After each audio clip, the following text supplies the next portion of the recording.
The Lower Slade Brook Natural Area covers 38 acres, which include a half-mile footpath on the north side of Slade Brook and a number of beautiful waterfalls. The area boasts 232 species of plants and 3 different primary plant communities.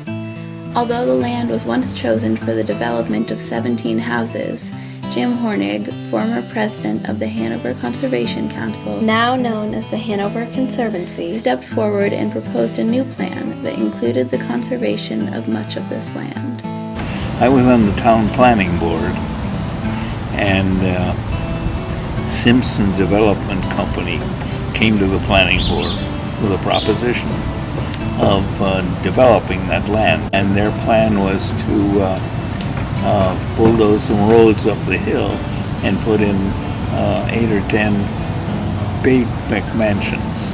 But I was also president of the commission, and so I thought, that's nice land, that should be developed that way.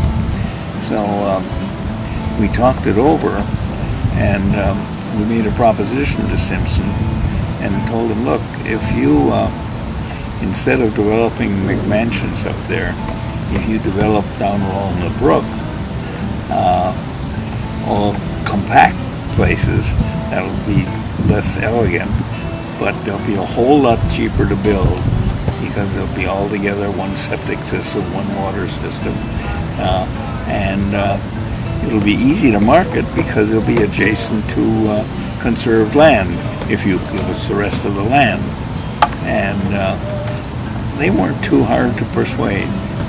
And then the nice thing about it was that since we were there first and could talk to all of the buyers, we could tell them that the boundary line was on their side of the brook. So we owned the brook on both shores, and that we intended it to stay that way. But that we had no objection to their playing in the brook, and the kids could come and build little dams and just have a great time. But that the first, I don't know if it was 10 feet or so, was to stay wild. The Conservancy's protection of this property ensures that Lower Slade Brook will always be a pristine environment for people to enjoy and where the native flora and fauna can flourish.